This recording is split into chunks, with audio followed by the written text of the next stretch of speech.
అందరికీ నమస్కారం.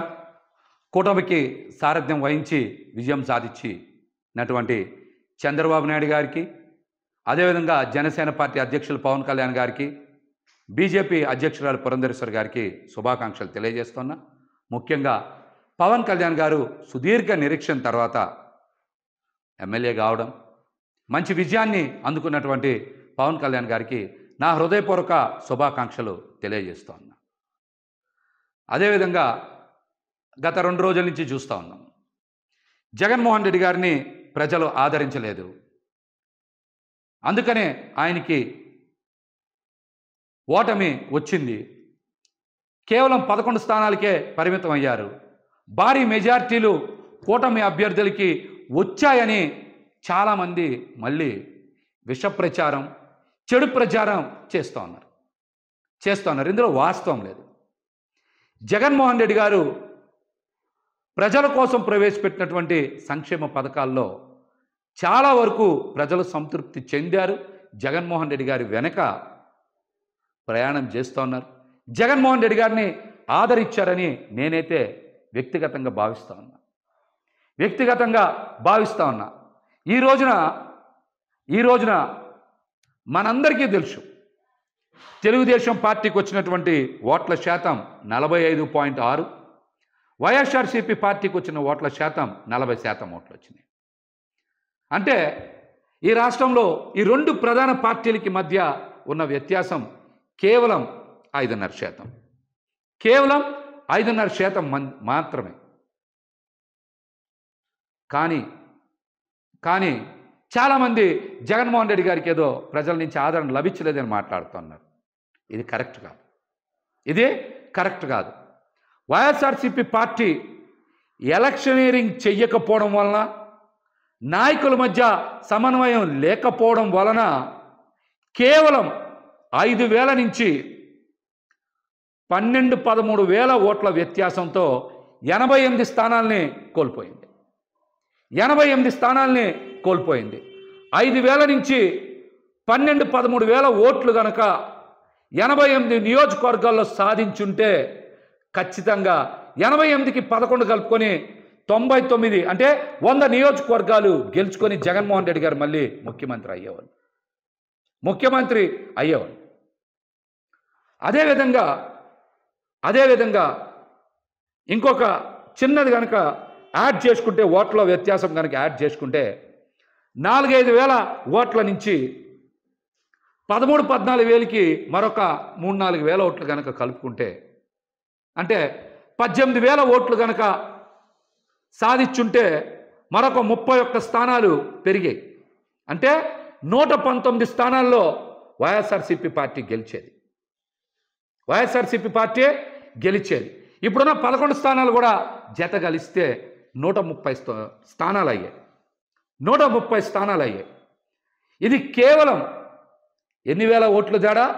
4,000 నుంచి 17,000 ఓట్లు తేడాతో వైఎస్ఆర్సీపీ పార్టీ వదిలేసుకున్నటువంటి స్థానాలు 119.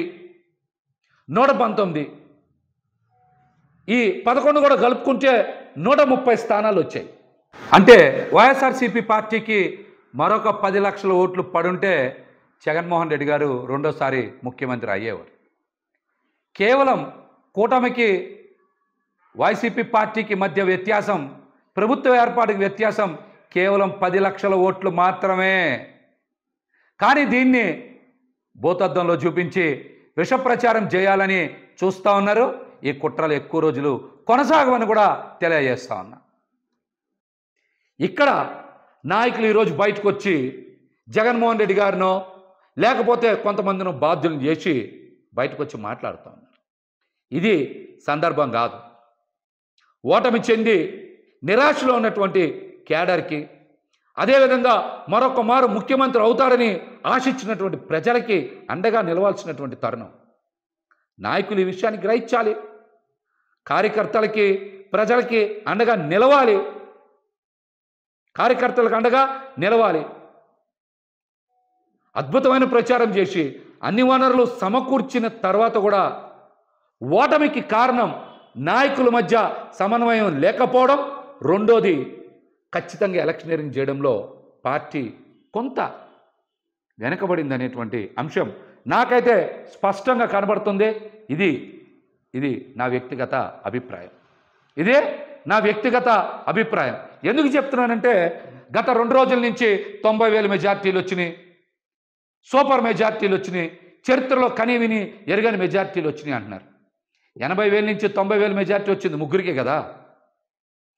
50,000 నుంచి 80,000 లోపు మెజార్టీలు మొత్తం వచ్చింది 27, 28 కదా, అంతే కదా వచ్చినాయి. మిగతా అన్ని చోట్ల కూడా జగన్మోహన్ రెడ్డి గారికి అద్భుతంగా ప్రజలు ఆదరించారు. కానీ ఇక్కడే ప్రజలందరికీ ఒక అనుమానం కలుగుతుంది. మేమందరం కూడా జగన్మోహన్ రెడ్డి గారికి ఫ్యాన్ గుర్తు మీద ఓటేశాం, కూటమికి ఇంత విజయం ఎలా లభించింది అనేటువంటి అనుమానం ఈరోజు ప్రతి ఒక్కరు చర్చ చేస్తున్నారు రాష్ట్రంలో. ఈవీఎంలు ట్యాంపర్ అయినాయా, లేకపోతే కౌంటింగ్లో ఏమైనా పొరపాట్లు జరిగినాయా? ఫలితాలకు ముందు నుంచే వైఎస్ఆర్సీపీ పార్టీ నాయకులు పెద్దలు చాలామంది కోర్టులకు వెళ్ళారు, పొరపాట్లు జరుగుతాయని చెప్పారు. అవేమీ పరిగణలోకి తీసుకోకుండా ఈ రోజున ఫలితాలు బయటకు వచ్చినాయి. ఈ ఫలితాల మీద ప్రజలకు అనుమానం ఉంది. ఈవీఎంలు ట్యాంపరింగ్ జరిగాయేమనేటువంటి అనుమానం ప్రజల మధ్య విస్తృతంగా చర్చ జరుగుతుంది.